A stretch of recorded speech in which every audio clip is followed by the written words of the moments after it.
ডাকবো তোর মাকে? সেদিন এত মার খেলি তারপরেও এমন করবি? ভয় লাজ লজ্জা কি কিছু নেই তোর? জবা স্বাভাবিকভাবেই অমরকে লক্ষ্য করে বলল। না, নেই। কেন নেই তোমরা ভালো করেই জানো। এখন তোমার ছেলেকে বলো তরকারি খেতে, যদি না খায় আমি যাব না। অমর মুখ তুলল। জবার ঠোঁটের মুচকি হাসি নিভে গেল অমরের রক্তাভ চোখ দেখে। কিছু বলতেই যাচ্ছিল, তখনই অমর ওর আনা তরকারির বাটি ছুঁড়ে ফেলে দেয় উঠানে। হুমায়রা ছেলেকে শান্ত করার চেষ্টা করে ব্যর্থ হয়। অমর ধাক্কা দিয়ে জবাকে উঠানে ফেলে বলে, কেন আসিস বারবার? চলে যা। হুমায়রা জবাকে অনুরোধ করেন। জবা চলে যা মা, মানুষ জানাজানি করিস না, চলে যা। না, যাব না। অমরের সামনে এসে দাঁড়ায় জবা। অমর কষে থাপ্পড় দিয়ে বলে, যাবি না? তাহলে দাঁড়া। এমনি তো আমার জীবনটা তুই নরক বানিয়ে দিয়েছিস। আজ তোকে মেরে ফাঁসিতে ঝুলবো। একেবারে শেষ হয়ে যাব আমি। দাঁড়া, তুই দাঁড়া জবা। অমর দৌড়ে যায় পাকের ঘরের দিকে। ছেলেকে বটি খুঁজতে দেখে হুমায়রা জবাকে টেনে বাড়ির বাইরে করতে চান। জবা স্থির অটল, মুখ খুব বেশি তো টেনে নিতে পারলেন না। হাত জোর করে অনুরোধ করলেন। জবা রে, তুই চলে যা। দেখ, অমরের মাথা ঠিক নেই। আল্লাহ জানে আমার ছেলের কি হয়েছে, খুনাখুনি হয়ে যেতে পারে। যা মা, ঘরে যা। কি করেছি আমি? কেন তোমার ছেলে আমাকে মারবে? হ্যাঁ, জেদ করিস না মা, ওর মাথা ঠিক নেই। কি করতে কি করে, তুই যা। লোকে শুনলে কেলেঙ্কারি রটে যাবে। যা না মা। যাচ্ছি। ওমর বাটি পেয়েছে দেখে ভো দৌড়ে পালায় জবা। ওমর পিছু নিতে গেলেই হুমায়রা আটকায়। ওর হাত থেকে বটি ছুঁড়ে টেনে ধরে ঘরে নিয়ে আসেন। কি শুরু করেছিস তুই? কেন করছিস এমন? বল, আমাকে বল।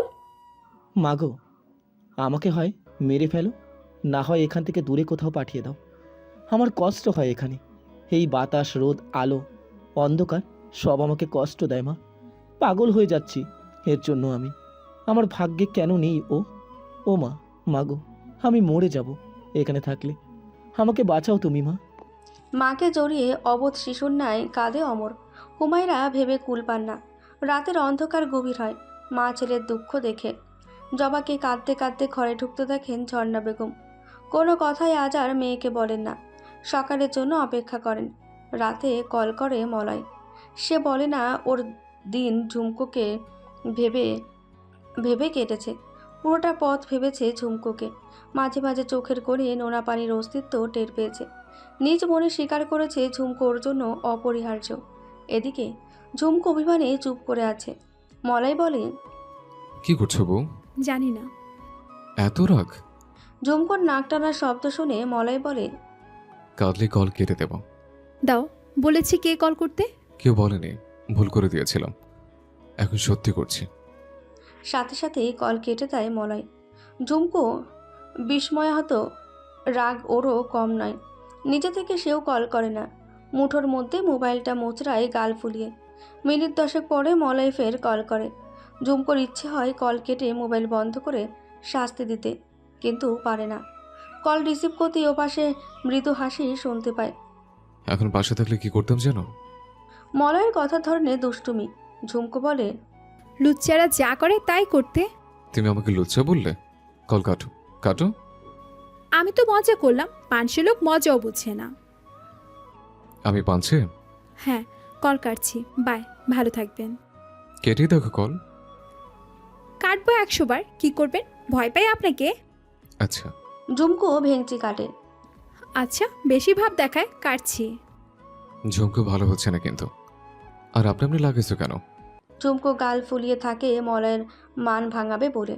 সব পুরুষ স্ত্রীর মান ভাঙাতে পারে না। এক্ষেত্রে বোঝেও না হয়তো। তারা চলে আলাদা পথে। মলয় প্রসঙ্গ পাল্টায়। আজও আকাশে চাঁদ উঠেছে। দুজনের মাঝের দূরত্ব কমে মধুর কথোপকথনে। মলয় ভাবনায় দূরত্ব ঘোচাতে মরিয়া। ঝুমকোর মান টুপ করে লুকিয়ে পড়ে লজ্জায়। রজনী শেষ লগ্নে পৌঁছায় এই কাছাকাছি মিশে থাকার গল্পে। ঝুমকোর দিন, সপ্তাহ, মাস স্বপ্নের মতন শেষ হয়। অনেক সময় মনে হয় একটা ঘোরের মধ্যে বাস করছেও।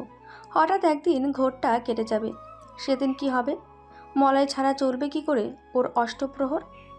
হ্যাঁ, কি সব ভাবছি আমি। আনমনে হাসে ঝুমকো। মলয়ময় ওর জীবন তেমনই রবে। বড্ড বেশি ভালোবাসায় একটু ভয় ভয় থেকে যায়। এ হচ্ছে তেমনই। মলয়কে বললে এবার নির্ঘাত রেগে যাবে। দিন কয়েক আগেও কথায় কথায় বলেছিল এই ভীষণ খারাপ ভাবনার কথাগুলো। মলয় সিরিয়াস গলায় বলেছিল, খুব বেশি ভাবো তুমি? নিশ্চয় তো মানোই না, বোঝে যাচ্ছে, অবিশ্বাস করো। ঝুমকোর কষ্ট হয়েছিল শেষ কথাটা শুনে। বলেছিল, তুমি আমাকে এমন ভাবো? আমি তোমার মতো অত ভাবি না। তাহলে বললে কেন অবিশ্বাস করি? করেই তো। একদম না, তোমাকে আমি নিজের চেয়েও বেশি বিশ্বাস করি। হুম। ভারী গলায় বলেছিল মলয়। ঝুমকো বুঝেছিল মলয় কথাগুলো ভালোভাবে নেয়নি। তাছাড়া নিজের কথাই মলয়কে দুঃখ দিলে শতগুণ দুঃখে ভোগে ঝুমকো। সেদিনও তেমনই হয়েছিল। এরপর ওদের ফোনালাপ বেশি দূর এগোয়নি। মাস ছয়েকের সংসার জীবনে সেই প্রথমের রোমাঞ্চগুলো ম্লান হয়ে গিয়েছিল। মলয় নাকি বড্ড বেশি কাজের চাপ। সেই সকালে বের হয়, বাসায় ফিরে রাত্রি, কখনো 10টা কিংবা 12টা। ক্লান্ত শরীরে রোমাঞ্চ আসে না, কথাও কি বলা যায় না। ঝুমকোর পূর্বেকার কথা স্মরণ হয়। তখনও তো এমনই ব্যস্ততা ছিল, তবুও তো প্রেম ছিল, ভালোবাসা ছিল। শত চেষ্টায়, শত মানসিক চাপেও নিজেও তাই প্রবোধ দেয় সব ঠিক হয়ে যাবে। ভাবনার সুতো ছেড়ে শ্বশুরের গলার খ্যাঁকানিতে, ধানগুলো পাখিতে সব খেয়ে গেল। রসনারা, রসনারা, বলি গেলে কই? ঝুমকো হাতের ভেজা লুঙ্গি বালতিতে রেখে দৌড়ে নিচে নামে। 3-4টে কবুতর আর শালিক উড়ে যেতে দেখল। অবকুণ্ঠন ভালো করে টেনে বলল, মা রহিমদের বাড়িতে গেছে। সংসার রেখে পাড়া বেড়ানি, আসুক আজ। শ্বশুরকে খুব সমীহ করে ঝুমকো। তার গম গম গলার স্বর শুনলে ভয় করে। আর আজ তো রেগে আছেন, কি করে সামলে নেবে? সব রসাতলে যাবে। সংসার করা এত সহজ? বললেই সংসার করা যায়? হনহনিয়ে বাইরে চলে গেলেন মঞ্জুরুল হক। তার প্রতিটি কথা সূচ হয়ে বিঁধল ঝুমকোর মনে। নিজের দিকটা পরিষ্কার করে বলার সুযোগও দিলেন না তিনি। পেলেও কি হতো? মুখে মুখে কথা বলাটা সবাই পারে না। চিন্তা হচ্ছে শাশুড়ির জন্য। বাড়ি ফিরে এ নিয়ে গণ্ডগোল বাঁধবে, ঝগড়া হবে স্বামী স্ত্রীতে ওরই কারণে। একটু ভুলের বিরাট শাস্তি। ভাসুর শ্বশুরের কাপড় শুকাতে দিতে ফের গেল উপরে। এবার সতর্ক দৃষ্টি এদিকেও। একটা লম্বা সরু বাঁশ হাতে নিল। পাখিগুলো উড়ে এসে বসতেও বাঁশ নাড়া দেয়। চোর পালালে বুদ্ধি বাড়ে। একটু আগে এই বুদ্ধিটা এলো না কেন যে? ঝুমকোর এই সুখের জীবনে ভয়টা গাঢ় হয় শ্বশুর শাশুড়ির বিরূপ আচরণের কারণে। আজও তাদের মন মতো হয়ে উঠতে পারল না, সর্বোচ্চ দিয়ে চেষ্টা করেও। শুনেছে মলয়ের সম্পদ দিন দিন হু করে বাড়ছে, ঢাকা বাড়ি হচ্ছে, একসময় গাড়িও হবে। ঝুমকোর মন ভরে ওঠে স্বামীর উন্নতির খবর শুনলে। কিন্তু ওর অবস্থা একই রয়ে গেল। সংকোচ কাটিয়ে বলে উঠতে পারে না। আমাকে কবে নিয়ে যাবে তোমার কাছে? মনের কথা মনে চেপে রাখে। এমনকি মলয় ঠিক মতো কথা বলে না বলে যখন নিহার ভাবি বলে, তোর স্বামীকে কেন বলিস না ঢাকা নিতে? না নিল তবুও মুখের কথা তো একবার জিজ্ঞেস করতে পারিস, তারপর দেখবি কি বলে। বাচ্চা কাচ্চার চেষ্টাও তো করতে হবে। এভাবে থাকলে শেষে বাইরে না টান হয়ে যায় দেখিস। কথাগুলো শুধু নিহার ভাবি নয়, আজকাল অনেকেই বলেছে। ঝুমকোর চিন্তা হয়, মাথা গুলিয়ে আসে। মনে হয় ওরা যা বলছে সত্যি তাই হবে। বিয়ের মাত্র 6 মাস অতিবাহিত হয়েছে, বাচ্চার জন্য চেষ্টা করছে। মলয় অবশ্য সান্ত্বনা দেয়, বলে এত তাড়ার কি আছে। ঢাকা নিয়ে যাওয়ার কথা বলতে পারে না মলয়কে। বললে কি না কি মনে করে, যদি ভুল বোঝে। বোঝাপড়ায় দুজনের এখনও যে অনেক তফাৎ, কবে ঘুচবে এই তফাৎ? তাছাড়া শ্বশুর শাশুড়িকে রেখে যাওয়াটা ভালো দেখাবে না। আর কাউকে বলতে না পেরে মাকে জানায়। মা মমতাময়ী, মন তারও কেমন কেমন করে, কিন্তু সম্মুখে আনেন না। মেয়ের মনের অবস্থা বুঝে সান্ত্বনা দেন।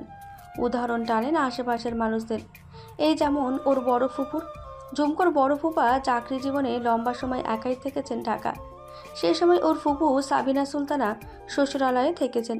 তাদের সন্তানরা যখন হাই স্কুলে তখন ওর বড় ফুপা ঢাকা জমি কেনেন। এরপর গ্রামের প্যাট চুকিয়ে সপরিবারে আবাস করেন সেই জমির ওপর। ঝুমকো ছোটবেলা থেকে বড় ফুপাকে দেখে আসছে। অমায়িক চরিত্রবান একজন মানুষ। ফুপুকে প্রচণ্ড ভালোবাসেন তিনি। ঝর্ণা বেগম মেয়েকে ননদের মতো হতে বলেন। স্বামীর প্রতি বিশ্বাসী। ঝুমকোর মন হালকা হয়।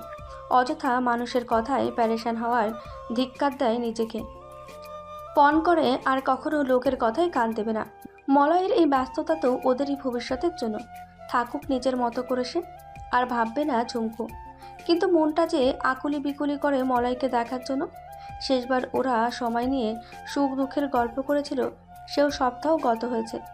একটা সময় ছিল যখন কারো অনুপস্থিতি একটা ভাবাতো না ঝুমকুর, ছিলই না তেমন কেউ।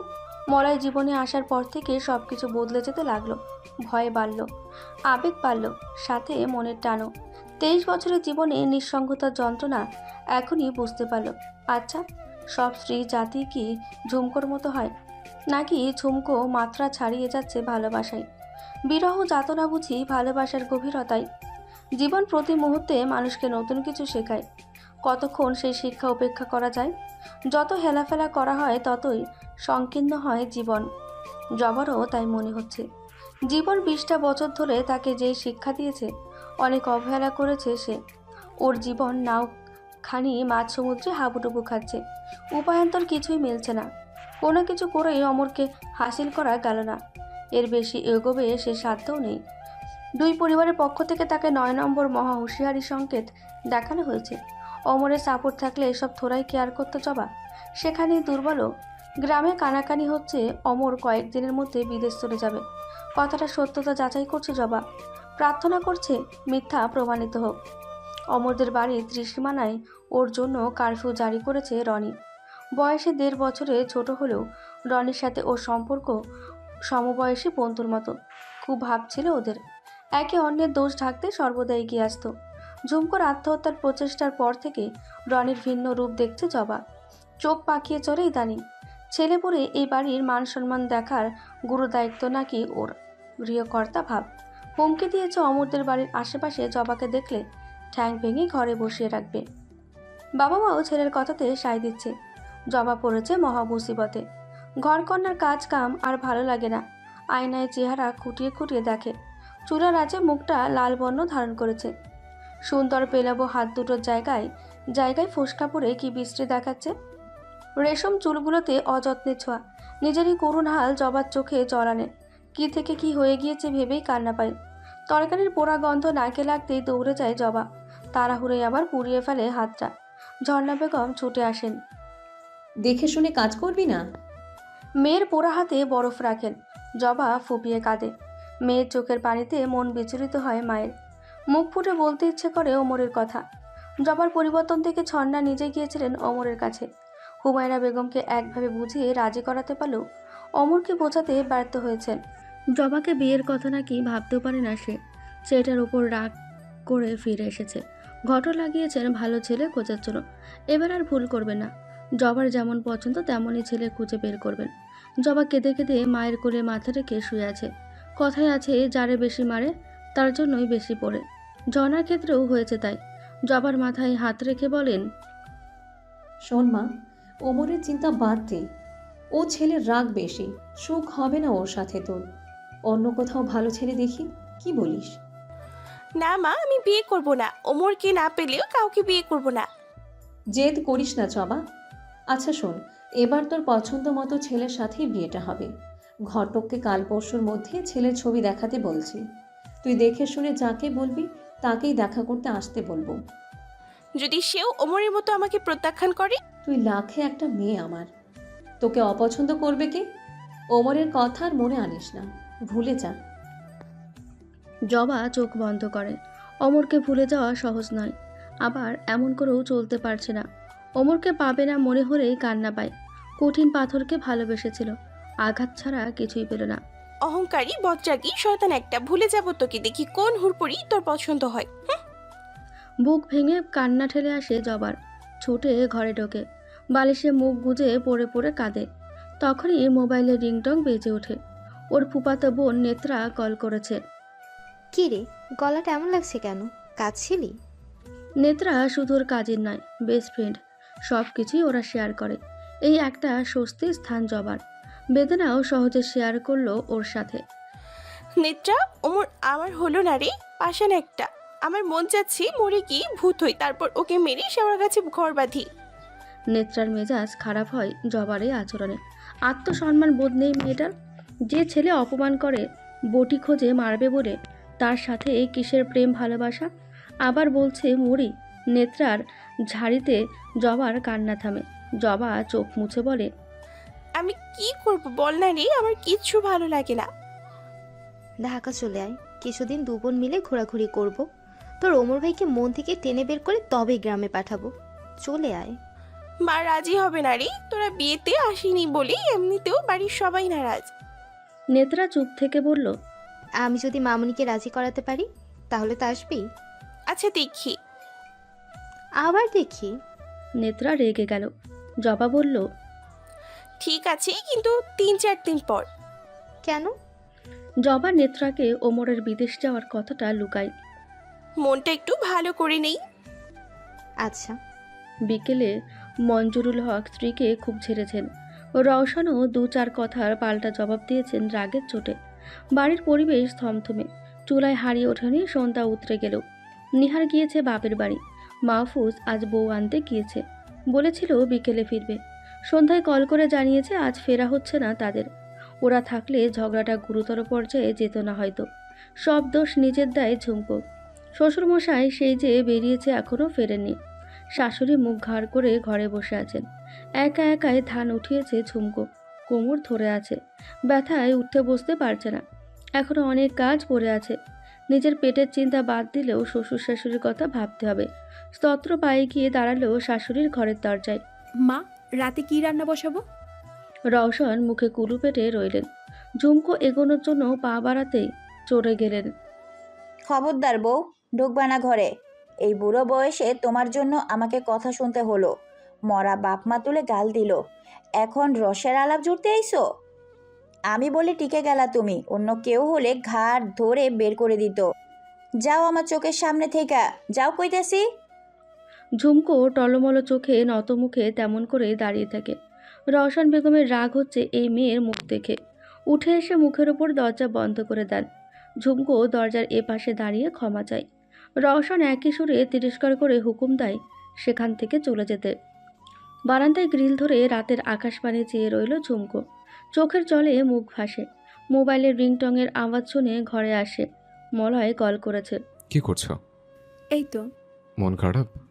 না, কেমন আছো তুমি? ভালো। রাতে কি রান্না করেছো? ঝুমকো কি করবে ভেবে পায় না। বাড়িতে যা ঘটেছে তাও বলতে চাচ্ছে না। মলয় চিন্তা করবে। রান্নার কথাটা কি বলবে ভাবতে মলয় আবার বলল, ভাইয়া ভাবি ফিরেছে? না। গতবার যে শাড়িটা এনেছিলাম রাতে পরে থেকো। কেন? আমি আসছি। কথাটা ফিসফিস করে বলল মলয়। ঝুমকোর তনুমন উত্তাল হয়ে ওঠে সেই ফিসফিসানির শব্দে। হেসে বলে, সত্যি? না, মজা করছিলাম। কি আনবো বলো? কিছু না, তুমি আসছো এতেই আমি খুশি। মলয় হাসল। কতদিন পরে এই নির্মল হাসি শুনতে পেরে ঝুমকো সকল অভিমান অনুরাগের বাঁধ ভাঙল সেই হাসির উচ্ছ্বাসে। একটু আগের বিষাদ বিষণ্ণ পৃথিবী এক নিমেষে প্রফুল্ল হয়ে উঠল। 1 মাসের বিরহ যাতনার অবসান ঘটবে। মলয়কে দেখবে, 2 চোখ ভরে দেখবে, 2 হাতে ছুঁয়ে দেখবে। কথা শেষ করে পুনরায় শাশুড়ির দ্বারে খটখটায়।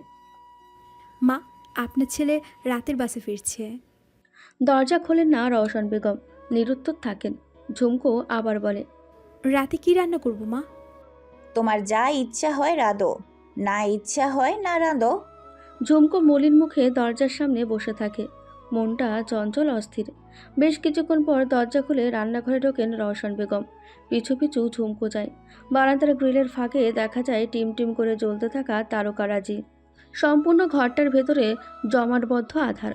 মাথার ওপর চলন্ত ফ্যানটার শব্দ, পাশে শায়িত মলয়ের শ্বাস প্রশ্বাসের শব্দ। তবুও কি কঠিন নীরবতা ভেঙে আছে ঝুমকোর চারপাশে। বুকের মধ্যে উতলে উঠছে ব্যথা। সারা শরীরে একটু একটু ঝলকে যাচ্ছে নিদারুণভাবে। অথচ আজকে রাতটা সুন্দর হবার স্বপ্ন দেখেছিল। স্বামী বিরহের অবসান ঘটতে যাচ্ছে ভেবে কত আনন্দই না ছিল। সব বিষাদ বৈরী আচরণ উপেক্ষা করে সে সেজে গুজে গিয়েছিল মলয়ের সামনে। মলয়ের আরক্ত চোখ দেখে ও হেসেছিল। বোঝেনি ওর হাসি মলয়কে আরও রাগাবে। ঠোঁটের চুম্বনে নয়, চোখের জলে লেপটে দেবে কাজল। মলয় আঙুল তুলে বলেছিল, তুই আর সবার মতো হলে শ্বশুর শাশুড়িকে সহ্য হয় না? একলা অধিকার করতে চাস আমাকে? এসব কি বলছো? হতবিহ্বল হয়ে বলল ঝুমকো। তোর বাইরেরটার মতো ভেতরটাও কালো। ছোট মন। শোনো রাখ, দরকার পড়লে সব ছাড়তে পারবো বাপ মায়ের জন্য। সব মানে বুঝিস? তোকেও। জ্বলছিল মলয়ের চোখ জোড়া। ঝুমকো আর তো চোখে চেয়ে দেখছিল। মলয় তাতে আরও রেগে গেল। মনের এক কোণে লুকানো আক্ষেপটাও আজ বেরিয়ে এলো তাই। কি ভেবেছিলি তোকে সেচে নিয়ে এসেছিলাম আমি? না, শুধুমাত্র বাপ মায়ের কথা রাখতে তোকে মেনে নিয়েছি, আর তাদের তুই কষ্ট দিস। শুকরগুজার কর এমন শ্বশুর শাশুর পেয়েছিস, তাদের মন রক্ষা করে চলতে পারলে থাকবি, নয়তো কালই চলে যাবি। মলয়ের রাগটা মাত্রা ছাড়িয়ে যায়। অতিরিক্ত ক্রোধে বোধ বুদ্ধি হারিয়ে যায়। সামনের মানুষটার ব্যথা তখন দেখে না। এখানে আসার আগে মারুফা কল করেছিল। ঝুমকোকে মারুফার এমনিতেও অপছন্দ। তার সরকারি চাকরিওয়ালা ভাইটার এমন একটা রোগা কালো বউ সে মানতে পারছে না। কাউকে গর্ব করে বলার মতো না। সে জানে এ বাড়ির সবাই ঝুমকোকে অপছন্দ করে, কিন্তু মুখে বলবে না ওরা। মারুফা মুখরা, রাগ ঢাক কোনো কালেই করেনি কিছুতেই। বাপের বাড়ি এলে ঝুমকোকে কেউ অপমান অপদস্থ করতে চায়, মা বাধা দেয়। ভাই বলে থেমে থাকে না সে। সামনাসামনি যা পারে তা ইঙ্গিতে সেই কাজ করে। ঝুমকো বোকার মতন হেসে চুপচাপ শোনে। মারুফার রাগ হয়। পাশ থেকে মা চোখ রাঙিয়ে সাবধান করে। মারুফার তখন থেমে যাওয়া ছাড়া কোনো উপায় থাকে না। আজ যখন বাবা মোবাইলে বিকেলের ঘটনা বলল, রাগে শরীর জ্বলতে লাগলো মারুফার। ওর কাছে মনে হয় ঝুমকো নামটাই অগ্নিশিখা। শুনলে শরীর না পুড়ে যায় কোথা। ভাইকে তাই খুব ছেড়েস্তে স্তৈন্য বলে। সারাদিনের কর্মব্যস্ততার পর কিছু দূর জার্নি করেছিল মলয়। মাথাটা খুব ধরল মারুফার ধারালো কথায়। ধমক দিতে মারুফা কেঁদে কেটে একেবারে শেষ। মা কাঁদছে, বাপটা না খেয়ে এই রাতেও বাইরে। সব কিছু যেন ঝুমকোর ইচ্ছেতেই হয়েছে। এই দুটি প্রাণীকে সে চোখের বিষ মনে করে, মুখে মধু অন্তরে বিষ। তা না হলে শাশুড়ির অজ্ঞাতে শ্বশুরের কান ভরে। বুড়ো বয়সে এমন করে ঝগড়া সৃষ্টি করে ওদের মধ্যে। শুধু কি তাই, শুকনো কাঠি মেয়েটি ঘরের কাজও করতে পায় না। সব কাজ নিহার এবং তাদের মাকে করতে হয়। তারপরও কি বিষ ওর মনে। সব হচ্ছে মলয়ের কারণে। তলে তলে সেও চাইছে বুড়ো বুড়ি মরুক, ঝামেলা বিদায় হোক। মলয় শুনতে পেলেও ওর নাম নিয়ে মারুফা ছি ছি কী করে ধিক্কার দিচ্ছে। ঝুমকো এমনটা করতে পারে মলয়ের বিশ্বাস হয় না। নিশ্চয়ই বাড়িয়ে বলছে মারুফা। বোনকে তো চেনেও, কিন্তু মুখের ওপর বলতে পারল না কিছুই। নিজের ওপর চাপানো অপবাদটা সহজেই হজম হলো না। বাসের মধ্যে উচ্চস্বরে কিছু বলতে পারছে না। চিবিয়ে চিবিয়ে বলল, আমি আমার বউ যখন খারাপ, তাহলে তুই নিয়ে রাখ আপু আমাকে। কে রে নেবি? আমি বরং কালই পাঠিয়ে দেবো তোর ওখানে। মলয়ের রাগ জানা আছে মারুফার। বয়সে ওরা পিঠাপিঠি। ছোটবেলায় ওর এই তিক্ত জবানটার জন্য কত মার খেয়েছে মলয়ের কাছে। একবার একটা কথার জেরে মেরে ঠোঁট কেটে দিয়েছিল মলয়। আজ হঠাৎ মলয় সেই রূপটা মনে পড়ল। তার ওপর উদ্দেশ্য তো সফল হলো না, উল্টো ফল হলো। কোথায় ভেবেছিল ভাইকে রাগিয়ে ঝুমকোকে এক হাত নেবে, এখন দেখছে নিজেই ফেসে যাচ্ছে। সত্যি বলার পরও যদি তোর হুঁশ না ফেরে, তবে তাই কর। আমি তো ভালো না, যা বলি তাই খারাপ। মাকে কল কর না, জিজ্ঞেস কর আমি যা বলেছি মিথ্যা না সত্যি। শুনেছিলাম ছেলেরা বিয়ের পর পাল্টে যায়, আজ দেখাও হয়ে গেল। আব্বাকে আমি এখনই জানাচ্ছি, তিনি যেন কাল সকালেই মাকে নিয়ে আমার এখানে চলে আসেন। সব জেনে শুনে মরতে তো দিতে পারি না বাপ মাকে। আমি তার মেয়ে হয়ে বলছি, দরকার পড়লে বাপ মায়ের জন্য স্বামীর ঘরও ছেড়ে দিব, স্বামীকেও। তবু আব্বাকে আর মাকে কষ্টে দেখতে পারবো না। মারুফা ন্যাকা কান্না কাঁদতে কাঁদতে কল কেটে দিল। ক্রোধে মুখ কঠিন করে বসে রইল মলয়। বাড়ি ফিরে মায়ের মলিন মুখ আর পিতার অনুপস্থিতি বুঝিয়ে দেয় মারুফার কথার সত্যতা। মাকে জিজ্ঞেস করেও সদুত্তর মেলে না। ক্লান্ত শ্রান্ত শরীরে বেরিয়ে গেল আব্বাকে খুঁজতে। এ তল্লাটে রাত্রি 12টা মানেই পথঘাট শূন্য। আব্বাকে পাওয়া গেল বাজারের বটগাছের তলার বেদিতে হেলান দিয়ে বসে আছেন। মুদিত নয়নজোড়া মেললেন পরিচিত করস্পর্শে। ছেলেকে দেখে তার ঘুম উড়ে গেল। সোজা হয়ে বসলেন বিব্রত মুখে। তুই কখন এলি? একটু আগে। কি হয়েছে আব্বা? কি হবে, কিছু না। মঞ্জুরুল হক উঠতে গিয়ে কোমরে টান অনুভব করলেন। বয়স হয়েছে, অল্প ব্যথা খুব মনে হয়। আব্বার মুখে যন্ত্রণা ঝলকাতে দেখল মলয়। দু হাতে আব্বাকে ধরে নিয়ে এলো বাড়িতে। ঝুমকো এগিয়ে আসতে গিয়েও বাধা পেল। শ্বশুরের রুক্ষ চাহনি সেই বাধা। স্বামীর ঘরে না ফেরায় চিন্তিত হলেন রওশন। মান অভিমান ভুলে গেলেন তার এই দুরবস্থা দেখে। কি হয়েছে আপনার? মঞ্জুরুল হক জবাব দিলেন না। মলয় বলল, ডাক্তার ডাকবো আব্বা? আরে না, এ সামান্য কথা। রেস্ট নিলে ঠিক হয়ে যাবে, চিন্তা করিস না। জার্নি করে এসেছিস, ক্লান্ত তুই। যা গিয়ে ফ্রেশ হয়ে নে। মলয় গেল না, বসলো আব্বার মুখোমুখি, চোখে চোখ রেখে বলল, আজ আপনি বলেছিলেন ওকে মেনে নিলে সব ঠিক হয়ে যাবে, আমি তাই করেছি। এই কি তার নমুনা আব্বা? মঞ্জুরুল হক চুপ রইলেন। মাকেও একই কথা শোধালো মলয়। তিনিও চুপ। মলয় উঠে দরজার দিকে এগোতেই মঞ্জুরুল হক বললেন, অতি বুদ্ধিমান মানুষও জীবনে ভুল করে, আমি তো তাও না। আজকাল শুধু মনে হয় তোর সাথে অন্যায় করেছি। জোরটা করা উচিত হয়নি। প্রয়োজনে পরে কত ভুলই না মানুষ করে। মনে মনে আমাকে খুব বকিস, তাই না? না আব্বা, এসব কেন বলছেন? পুনরায় কাছে এসে দাঁড়ায় মলয়। মঞ্জুরুল হক বলেন, কি জানি কেন যে এসব ভাবি। তুই যা, ফ্রেশ হ গিয়ে। মলয় বেরিয়ে এলো। বোনের কথাগুলো বারবার মস্তিষ্কে নাড়া দিচ্ছে। নিজ চোখে দেখা পিতামাতার অবস্থা কিছুটা ভাবায় ওকে। ঝুমকোর ব্যাপারে সন্দিহান হয়ে পড়ে। ক্রোধটাও বাড়ল, কিন্তু কিছুই বলল না আপাতত ঝুমকোকে। ফ্রেশ হয়ে আব্বা আম্মার সাথে খেতে বসলো। ওদের ঘরে কিছুক্ষণ সময় কাটিয়ে ঘরে ঢোকে। ঝুমকোর হাতে কাচের চুড়ি নড়ে উঠতেই মুখ তুলে তাকালো। মলয়ের মন মতো সেজে দাঁড়িয়েছিল সামনে, কিন্তু বিধিবাম মন মতো তো হতেই পারেনি আজ পর্যন্ত। ওই কথার অর্থে তো তাই বলে। একই বিছানায় তবু বিস্তর ফারাক ওদের মাঝে। অন্যদিকে বাঁশ ফিরে শুয়ে আছে মলয়। গভীর নিদ্রা তার চোখে। নিদ্রা উড়ে গেছে ঝুমকোর। চোখের জলে বালিশ ভিজেছে। এখন মাথায় ভোঁতা যন্ত্রণা আরম্ভ হয়েছে। জ্বর আসবে মনে হলো। সকালে মাহফুজ বউ নিয়ে বাড়ি ফেরে। দিন বাড়ার সাথে সাথে বাড়ির পরিবেশের গুমট ভাব কেটে যায় খোকনের চঞ্চলতায়। সবার মুখে হাসি। মলয়ও হাসছিল, কিন্তু যেই না ঝুমকোর সাথে চোকাচোকি হয় অমনি মুখটা কঠিন করে ফেলে। ঝুমকোর মন খারাপ হয়।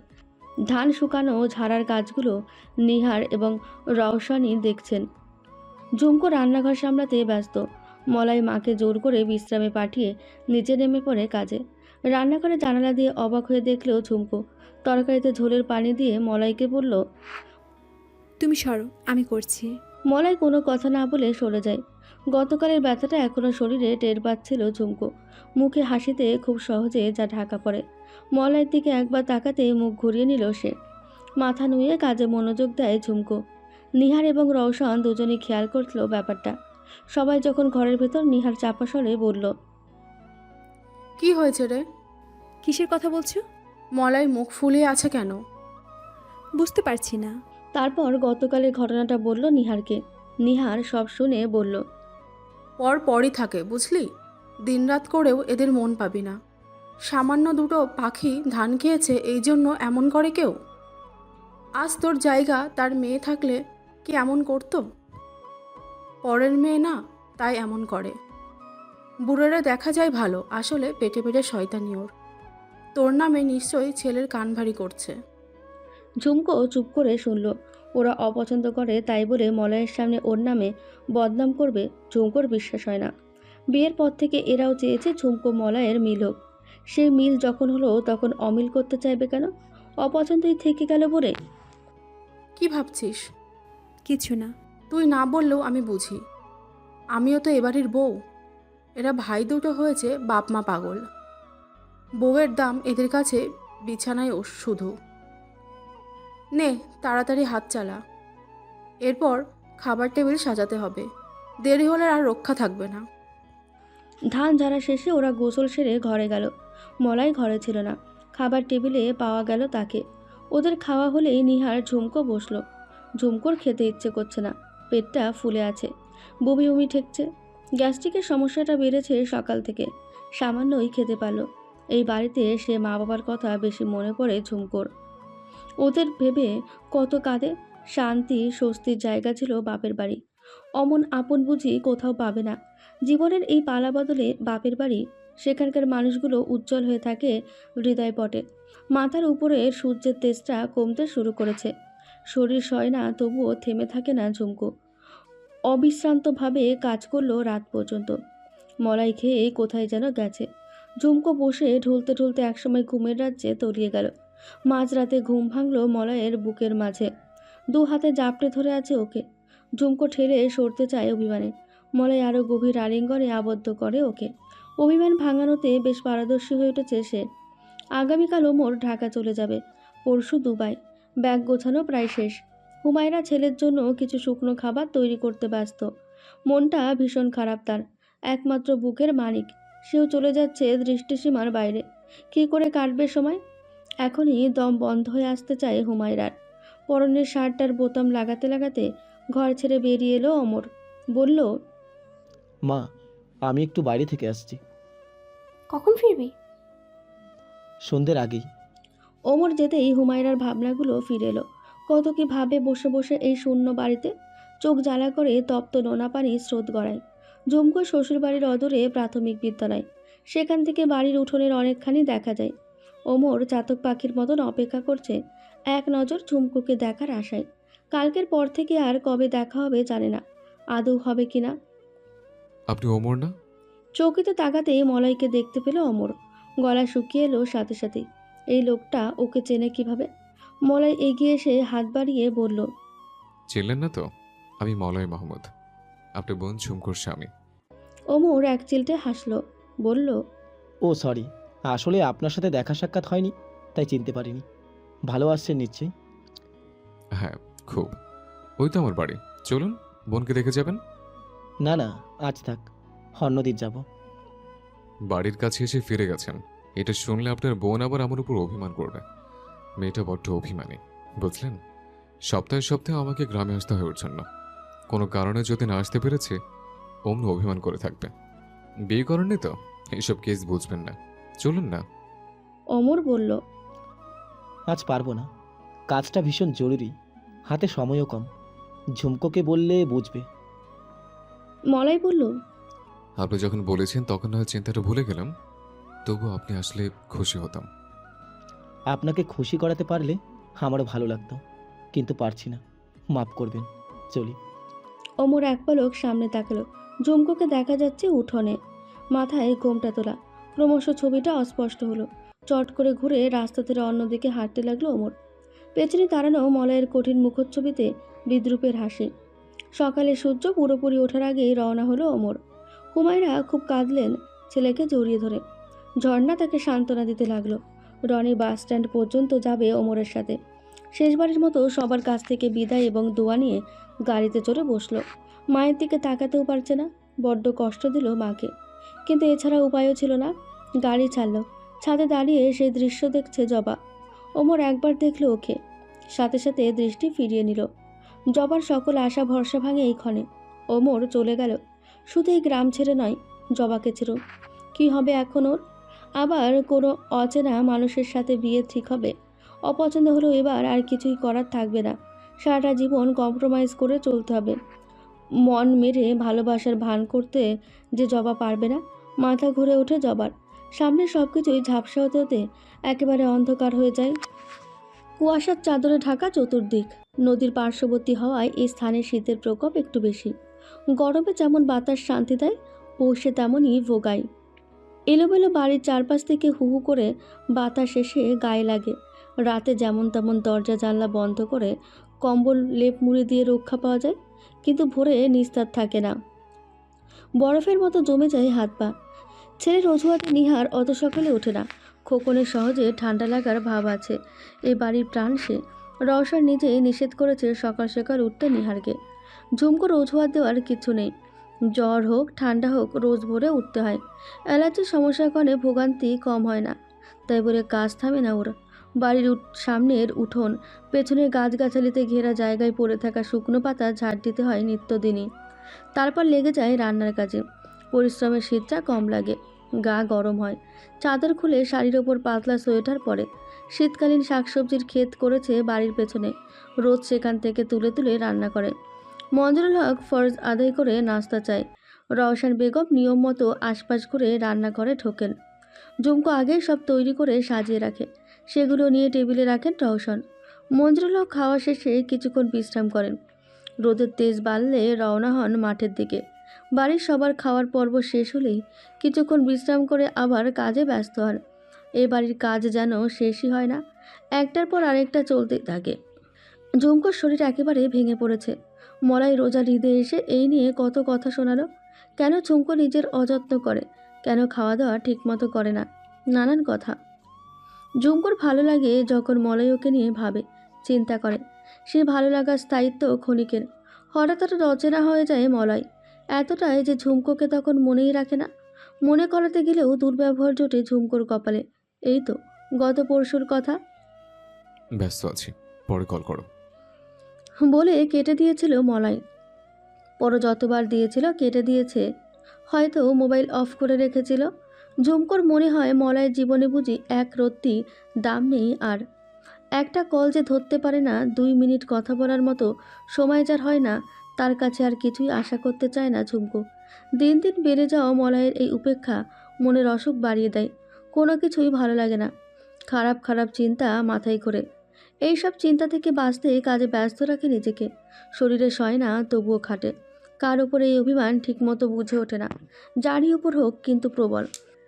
আত্মাভিমানী ঝুমকো রাতে একলা বিছানায় শুয়ে শুয়ে কাঁদে।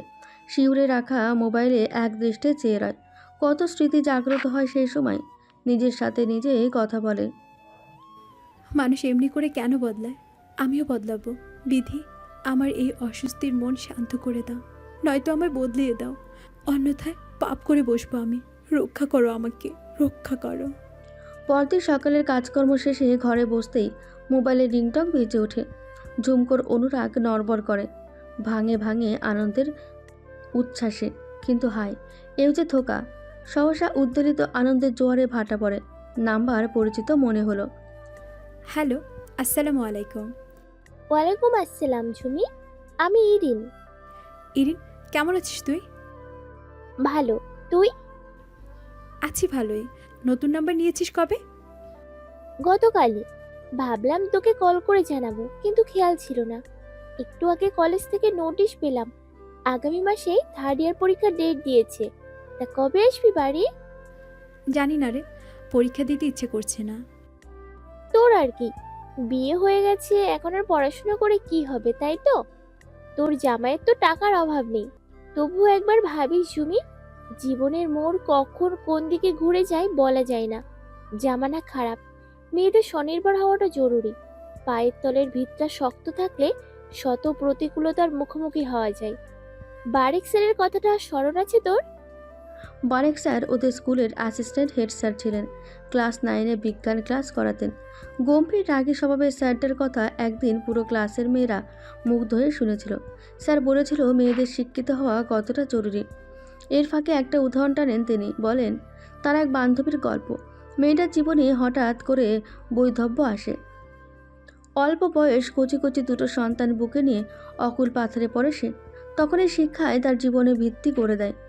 MBA কমপ্লিট করা গৃহিণী মেয়েটি নামে চাকরি খুঁজতে ভাগ্যক্রমে মৃত স্বামীর পোস্টটি কোম্পানি তাকে দেয় তার যোগ্যতা পরখ করে। এরপর আর পেছন ফিরে তাকাতে হয়নি। স্যার বলেছিলেন, আমি চাই না আমার সন্তানতুল্য ছাত্রীদের সাথেও এমনটা হোক। জাস্ট উদাহরণ দিলাম। সমস্যার নানান রূপ হয়, কখন কোন রূপে এসে উপস্থিত হবে বোঝা ভার। নিজেকে তৈরি করো, সাবলীল হও।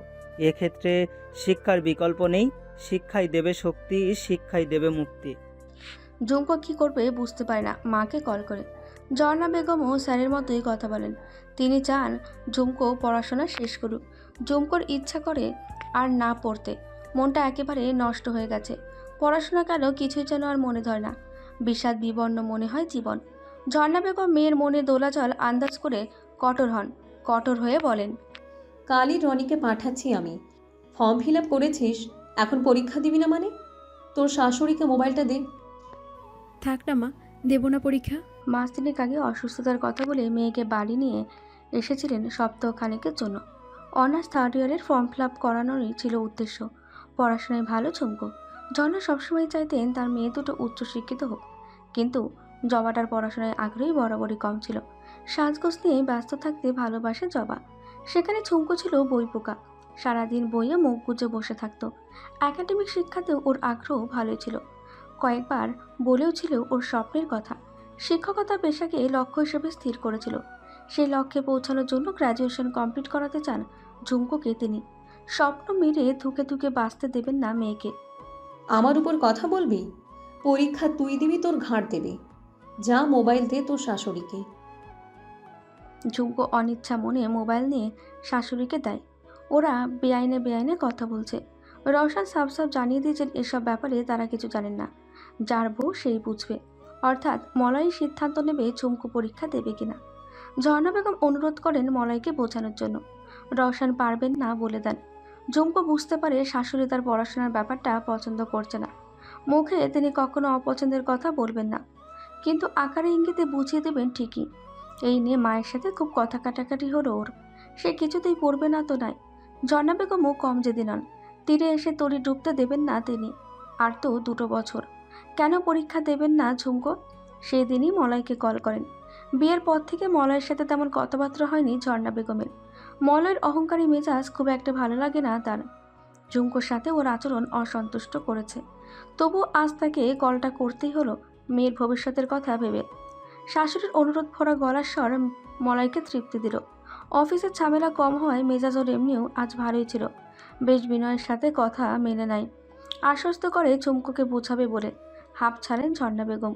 কৃতজ্ঞতা প্রকাশ করেন জামাতার কাছে। মায়ের সাথে রাগারাগি করার পর থেকে চোখের জলে বারবার গাল ভিজাচ্ছে ঝুমকো। নিজে যা সহ্য করেছে মাকে তাই পেতে দেখে অসহনীয় লাগলো। তাই তো সব রাগ মায়ের উপর ছাড়ল। আজকাল কাঁদতে দেখলেও কেউ আর সান্ত্বনা দিতে আসে না, বরং দূরে দাঁড়িয়ে মুখ বিকৃত করে। ঝুমকোর কান্না দেখে স্বামীকে জানালেন বেআইনের কথা রওশন। মঞ্জুরুল হক তেলে বেগুনে জ্বলে উঠলেন। ঝর্ণা বেগমের উপর সেই যে ক্ষোভটা ছিল আজ তা ফুলে ফেপে বেড়েছে খুব। গর্জন করে বললেন, পড়াশোনা শিখিয়ে মেয়েকে জজ ব্যারিস্টার বানাতে চায়। যখন তার ঘরে ছিল যা ইচ্ছে করেছে। এখন সব হবে না। আমাদের বাড়িতে বউকে আমাদের নিয়মে চলতে হবে। কোনো দরকার নেই আর পড়াশোনা করে পাখা গজাবে, উড়াল দেওয়ার জন্য দাপাদাপি শুরু করবে। এই সংসারের শান্তি বিনষ্ট করতে আমি কিছুতেই দেব না। ঝুমকো কলপারে দাঁড়িয়ে সেসব শুনছিল, দাঁতে দাঁত চেপে চোখের জল মোছে। আজ ওর রাগে নোনা পানির স্রোতেও তিরস্কারে তিরস্কারে চোখের নিচে লাল করে ফেলে। ভাগ্যিস নোনা পানির স্রোত মানুষ নয়, মানুষ হলে এতক্ষণ এই অপমান সইতে পারত না। রাতে রান্না শেষ করে ঘরে যায়। মুখটা ভার হয়ে আছে বৈশাখের মেঘলা আকাশের মতো। বালিশে মাথা রাখতে দরজায় করাঘাত পড়ে। শাশুড়ির গলার আওয়াজ শুনতে পেয়ে দরজা খুলে দেয় ঝুমকো। মোবাইল কি হয়েছে তোমার? মায়ের সাথে কথা কাটাকাটির পর রাগ করে মোবাইল অফ করে রেখেছিল। এরপর আর মনে নেই মোবাইল অন করতে। রওশন বইয়ের নত মুখ দেখে চিবিয়ে চিবিয়ে বললেন, তোমার ভাবভঙ্গি কিছুই বুঝে পাই না। সারাদিন থম ধরে থাকো, জিজ্ঞেস করলেও কও না কিছু। এদিকে মলয় আমাদের উপরে চিল্লায়। প্রমাণ কি করতে চাও তুমি, কও তো? মোবাইলে চার্জ নেই মনে হয়। আচ্ছা, দেখছি আমি। মিথ্যা বলে ঝুমকো। দেখো, ভালো কইরা দেখো। আমাদের চোখে তো ছানি পড়ছিল, তাই দেখে শুনে কাজ করতে পারিনি। দেখা হয়ে গেলে মলয়কে একটা কল কইরো। মানুষেরে দেখি ছেলের বউ আয়না সুখ করে, আমার পোড়া কপাল। শেষ বাক্য দুটো বিড়বিড় করতে করতে চলে গেলেন রওশন। ঝুমকো ঘরে এসে মোবাইল অন করে। মিনিট 10 পর মলয়ের নামটা স্ক্রিনে ভেসে ওঠে। হ্যালো, আসসালামু আলাইকুম। এই, তুই মোবাইল অফ করে রাখছিস কেন? সমস্যা কি তোর? ঝুমকোর মনে হয় ওর দেওয়া সালাম ওরই মতো মূল্যহীন মলয়ের কাছে। নিজ থেকে এতদিন পর কল করে কেমন আছো জিজ্ঞেস করাটাও তার উচিত মনে হয় না। ঝুমকোকে চুপ থাকতে দেখে গর্জে ওঠে মলয়। কি হলো? মুখে দই দিয়ে রাখছিস? কথা বলতে ইচ্ছে করে না এখন আর? রোজ উঠে গেছে আমার উপর থেকে। মোবাইলে চার্জ দিতে ভুলে গিয়েছিলাম। রাগ চেপে জবাব দেয় ঝুমকো। কি এমন কাজ করস যে মোবাইলে চার্জ দিতে মনে থাকে না? তুই এবার রান্না ছাড়া তো বাড়িতে আর কোনো কাজ দেখে না। বেশি আরাম দিয়ে ফেলছে, তাই না? কি বলবে বলো? কি বলবি বলো মানে? কথা বলছি কানে যাচ্ছে না? আমার কথা তোর অসহ্য লাগে এখন? কুত্তার বাচ্চা, তোর তেজ আমি কমিয়ে দেব। গালি দিবেন আমাকে? আমার খাস, আমার পরশ, আবার আমার মুখে মুখে তর্ক করস? এই মুহূর্তে আমার বাড়ি ছেড়ে চলে যাবি তুই। মলয় তাতে আরও রেগে গেল। এরপরে শ্রাব্য অশ্রাব্য মিলিয়ে ঝুমকোর কর্ণ হৃদয় পুড়িয়ে দিল মলয়ের বাক্যবাণ। হতবাক হয়ে নীরবে ক্ষতবিক্ষত হতে লাগলো। ঠোঁট দুটি কামড়ে বসে রইল। ক্রোধের আস্ফানলে গলা কাটা মুরগির ন্যায় ভেতরে ভেতরে দাপিয়ে মরল। অপ্রত্যুষে রোজকার মতন সহ্য ছাড়েন রওশন। ঘর ছেড়ে বেরিয়ে দেখলেন সারা বাড়িতে আজ ঝাড়ু পড়েনি। কুয়াশা শিশিরে ল্যাপটানো পাতা, খড়কুটোতে ভরে আছে উঠোন। পাকের ঘর গত রাতে যেমনি খিল আটকানো ছিল তেমনি আছে। এমন সময় ঝুমকো এসে দাঁড়ালো পেছনে, পরনে বোরকা, হাতে ব্যাগ। মা বলে ডাকতে কপাল কুঁচকে যায় রওশনের। একরাশ বিরক্তি নিয়ে মুখ ঘোরান, খানিক চমকে যান ঝুমকোর বেশভূষা এবং হাতের ব্যাগটা দেখে। গত রাতের কথার কারণে এমন হলো কিনা ভাবেন। তার ভাবনার কুয়াশা নিমেষে জড়িয়ে যায় ঝুমকোর কথাতে। মা, আমি চলে যাচ্ছি। চলে যাচ্ছ কোথায়? কলাতলি। কলাতলি ঝুমকোর বাপের বাড়ি। রওশন ঝুমকোর সামনে দিয়ে হেঁটে পাকের ঘরের দরজা খোলেন। ঝুমকো কিছুক্ষণ চুপ করে দাঁড়িয়ে রান্নাঘরের দরজায় এসে দাঁড়ায়। কথাটা বলতে শরমানে লাগে, মাথা কাজও করছে না, চোখ জোড়া বারবার ঝাপসা হচ্ছে। আমাকে 50 টাকা ধার দিন, গাড়ি ভাড়া দিব। কাঁপলো গলাটা ওর। তোমার মাথা খারাপ হয়েছে বউ? সকাল থেকে কি নাটক শুরু করছো? যাও ঘরে যাও। ভাতের পাতিলে মেপে মেপে চাল ঢালছিলেন রওশন। মঞ্জুরুল হক আসার আগে সব মিটিয়ে ফেলার চেষ্টা করতে হবে, সাথে রান্নাটাও। ঝুমকো এক পাও নড়ে না। ছেলের কোলে নিহার এসে বলে, কি ঝুমি, এত সকালে কোথায় যাচ্ছিস? বাড়ি। ভাবি তোমার কাছে 50 টাকা হবে, বাড়ি গিয়ে বিকাশ করে দিব, দাও না। নিহারের দিকে মুখ করে ধরা গলায় বলে ঝুমকো। রওশন ঠান্ডা গলায় বলেন, ছোট বউ, কথা বাড়িও না বলছি, যাও ঘরে যাও। না, আমি বাড়ি চলে যাব। আপনার ছেলে আমাকে তার বাড়ি ছেড়ে চলে যেতে বলেছে। টাকা না দিন, তবু আমি যাব। গেলাম আমি। নিহার ব্যাগ টেনে ধরে। পাগল হয়েছিস? মলার রাগের মাথায় কি না কি বলেছে। চল ঘরে চল। না, ছাড়ো ব্যাগ। কথা শোন ঝুমকো, বেটা ছেলে দু কথা বলবে, তাই কি ঘর ছাড়তে হবে? শাশুড়িকে বলে, মা, মলয়ের সাথে কথা বলেন তো, বউকে এসব কথা কেন বলে শুনি? অশান্তি না করলে ওর কি চলে না? নিহার মলয়কে কল লাগায়। কল রিসিভ করতে নিহার ধমকাতে শুরু করে। এই কি বলছো তুমি বউকে? ব্যাগপত্র গুছিয়ে নিয়ে বাপের বাড়ি হাঁটা ধরছে তোমার বউ, টেনে টুনে ধরে রাখা যাচ্ছে না। রাতের রাগটা অনেকখানি পড়ে গেছে মলয়ের। গত রাতে অফিস করে বাসায় ফিরে মুডটা ওর ভালোই ছিল। ঝুমকোকে কল করেছিল, বারবার মোবাইল বন্ধ পেয়ে মেজাজ বিগড়ে যায়। বাবাকে কল করে ঝুমকোর পড়াশোনার বিষয়টা জানালে তিনিও মানতে রাজি হন না। তাকে বোঝাতে গিয়ে বেগ পেতে হয়। রাজি হন কিন্তু নাখোশ হয়ে। এই সব কারণেই মাথাটা গরম ছিল। ঝুমকোর গম্ভীরতাতে আরও বেশি চড়ে যান। অনুশোচনা যে হচ্ছে না তা নয়, আবার অনুরাগও হচ্ছে। ভাবির মুখে ঝুমকো চলে যেতে চায় শুনে। যেতে যখন চাচ্ছে যাক, পা ধরতে চাচ্ছ কেন? ওমা, এ কি কথা? বউ রাগ করে চলে যাবে আর তুমি মান ভাঙাবে না? দুজনই একরকম করলে চলবে বলো? ভাই ভালো, রাগ ঝেড়ে বউকে নিষেধ করো। আব্বা বাড়ি এসে এসব দেখলে অশান্তি বাড়বে। স্বামী স্ত্রীর মধ্যে করে সামান্য ঝামেলা লম্বা করার দরকার কি? মলয় রাগ করে না। নিহার শাশুড়িকে মোবাইল দিতেই রওশন উঠে আড়ালে চলে যান। বাপ, মেয়েটা কাঁদছে, আর কথা বাড়াস না, যা হয়েছে মিটিয়ে ফেল। তুমি তো জানো কে করছে। কথা কথা ভক্তর বসে থাকে, কাজ কাম ফেলে তার মান ভাঙাতে হবে প্রতিদিন। আমি অত কথা বুঝি না বাপ। বউ এভাবে বাপের বাড়ি যাবে না, প্যাস। একটু পর তোর আব্বা ফিরবে। এই বুড়ো বয়সে তার তিক্ত কথা আমার সহ্য হয় না। তাছাড়া তোর শাশুড়ি এসব জানলে আর ফিরতে দেবে ওকে? চিনিস না তাকে, অযথা ঝামেলা বাড়াস না। মলয় বলল, ঠিক আছে, দাও কি মোবাইল। রওশন খুশি হন। ঝুমকোকে মোবাইল ধরিয়ে বলেন, যাও ঘরে গিয়ে কথা বলো। মোবাইল কানেও তোলে না ঝুমকো।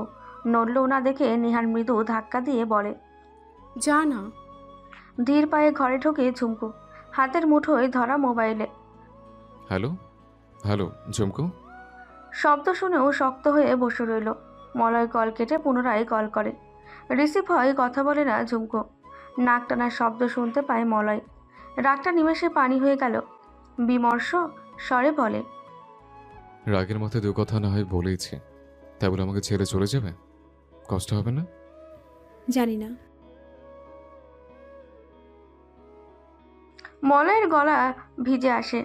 ঝুমকোর মন গলে, ফুপিয়ে কাঁদেও।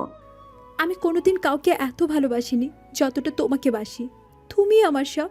সেই তোমার উপেক্ষা, অবহেলা আমাকে শেষ করে দিচ্ছে। আমি তেমন কিচ্ছু চাই না। 3 বেলা খাবার, পরনের কাপড়ের সাথে শুধু তোমার সময় থেকে একটু সময় আমাকে দিও। একটু ভালো করে কথা বলো, বিনিময় জীবন চাও, তাও হাসি মুখে দিয়ে দিব। মলয় জানে ঝুমকোর হৃদয়ে কেবল ওর একার রাজত্ব, কিন্তু কেন যেন নিজের হৃদয়ের সম্পূর্ণটাতেই ঝুমকোর আসন পাকাপোক্ত করতে পারল না, বাধাটাই খুঁজে পায় না। তবুও এই কথা ঠিক, ঝুমকোকে ছাড়ার কথা ভাবতে পারে না। অভ্যাস নাকি ভালোবাসা কে জানে। রাগ ভাঙল অবশেষে ঝুমকোর। দুজনের মধ্যেকার ফাঁকটা আবার ভরাট হলো পরস্পরের প্রতি ভালোবাসা প্রকাশে। ঝুমকো বাড়ির কাজে ব্যস্ত হয়ে পড়ে। মঞ্জুরুল হকের কানে কথাটা তোলে খুব সাবধানে রওশন। স্ত্রীর কথাতেই মঞ্জুরুল হক ভাব ধরে থাকেন তিনি কিছু জানেন না। ঝুমকোকে চোখের সামনে দাঁত বের করে হাসতে দেখে চোখ পড়ে তার। ইটের ভাটায় ইট পোড়ার মতোই, অথচ একদিন নিজেই পছন্দ করে এনেছিলেন পুত্রবধূ রূপে। ও হ্যাঁ, উপায় ছিল না বলে একলা একলা রেস্টুরেন্টে বসে বোর হচ্ছিল জবা।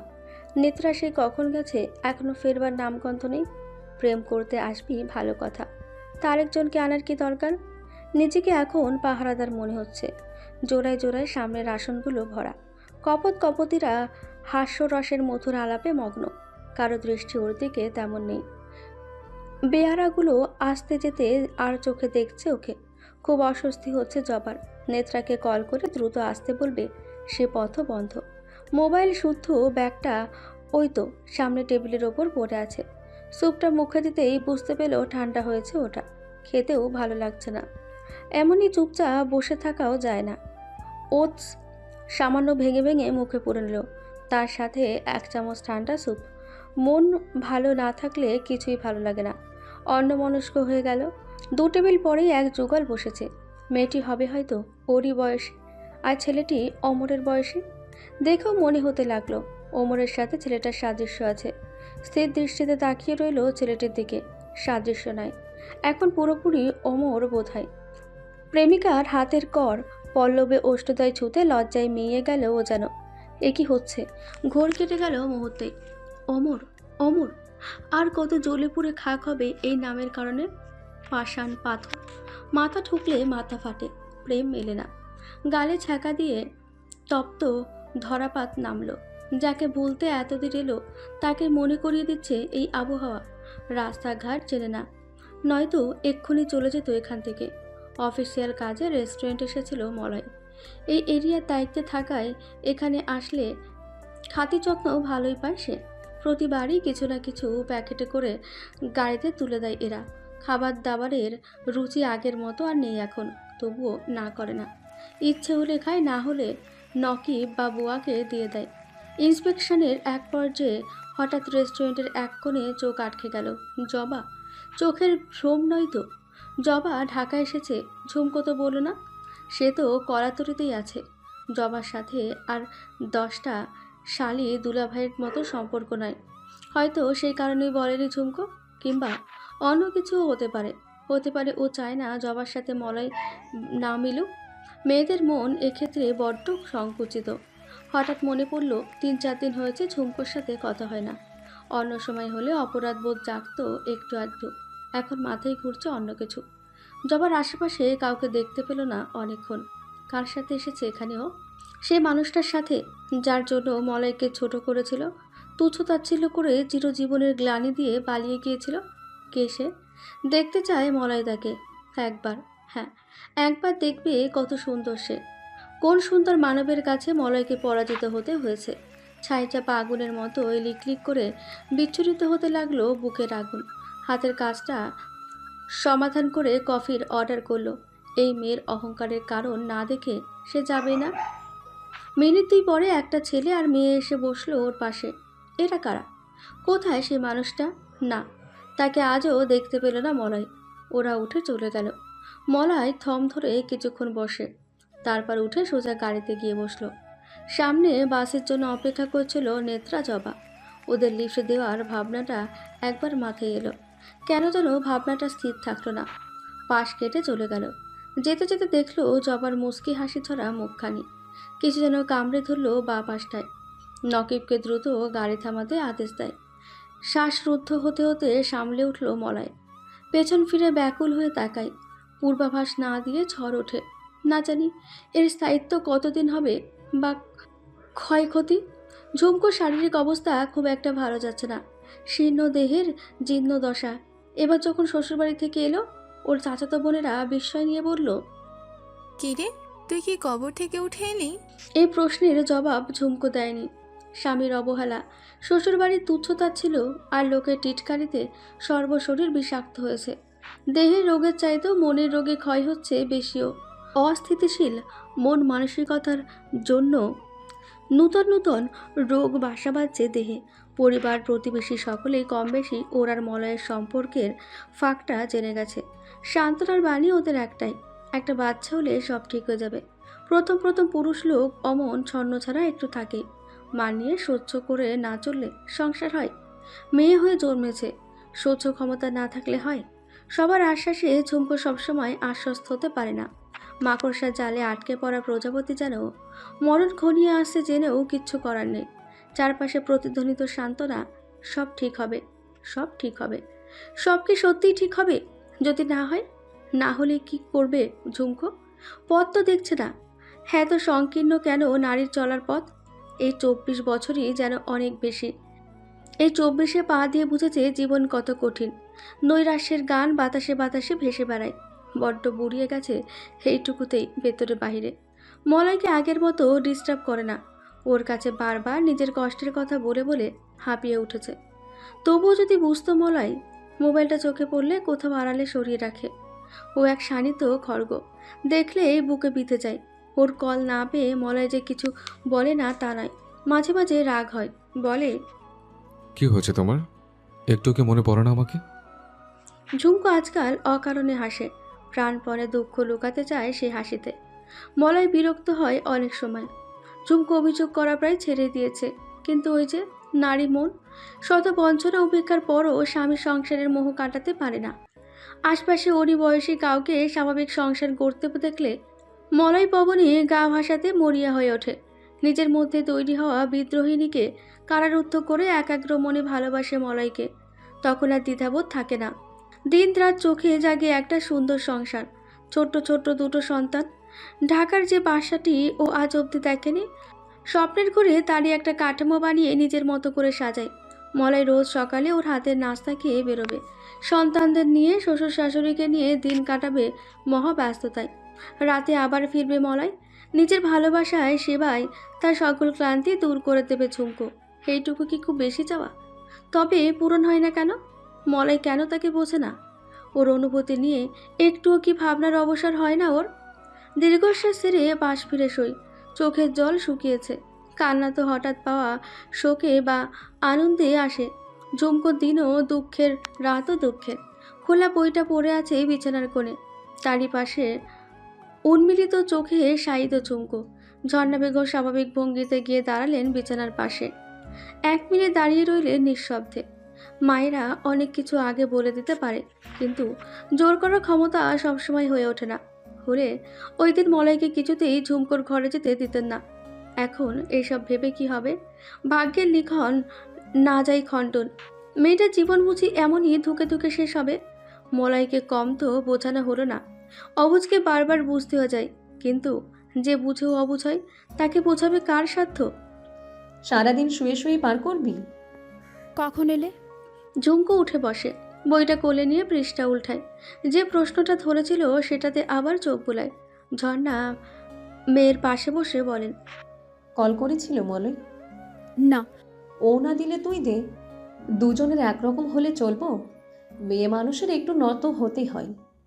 কল দিয়ে খোঁজ খবর নেই। পারবো না, তোমার দরকার হলে তুমি দাও। শোনা মা আমার, রাগ করিস না। এমনি সংসার করতে হয়, সহ্য ধৈর্য কর, সব ঠিক হয়ে যাবে। ঝুমকো দুর্বল গলায় চেঁচিয়ে ওঠে, আমার জায়গা থেকে এই কথাটা বলো দেখি। এমনি সংসার করতে হয়? এমনি সংসার করতে শুনতে শুনতে কান পচে গেছে আমার। পারবো না আমি আর ওর সাথে সংসার করতে। ফোন দিক একবার, মুখের উপর বলে দিব তালাকের কথা। এখন তালাক দিতে চাস কেন? যখন বলেছিলাম তখন তো শুনিসনি। কত করে বললাম ওর কাছে ফিরে যাস না, যাস না। শুনেছিলি আমার কথা সেদিন? এখন খুঁত হয়ে ঘরে পড়ে থাকবে। এমনিতেই তো কালো বলে লোকে নিত না। একবার বিয়ে হয়েছিল শুনলে নেবে কেউ আর? ক্রোধে কাঁপতে থাকে ঝুমকো, গলার স্বরও তেমনি কাঁপে। কাউকে নিতে হবে কেন? প্রয়োজন নেই কারো আর আমার। একাই পারলে বাঁচবো, নয়তো ফাঁসিতে ঝুলে যাব। এবার বাঁচিয়ে দেখিস তোরা আমাকে। মরবি? যা, এক্ষুনি গিয়ে মর, যা। ঝুমকোর পিঠে কিল বসিয়ে দেন রাগের মাথায় ঝর্ণা। বিস্ফোরিত অগ্নিদৃষ্টিতে চেয়ে ওঠে দাঁড়ায় ঝুমকো। বুকের ওড়না খুলে মাথার ওপরের ফ্যানে ঝুলাতে ঝর্ণা লাফিয়ে ওঠেন। কষে কয়েকটা কিল চর মেরে ঠেলে ফেলেন মেয়েকে বিছানায়। কাঁদতে কাঁদতে বলেন, কথায় কথায় মরতে চাস কেন তুই?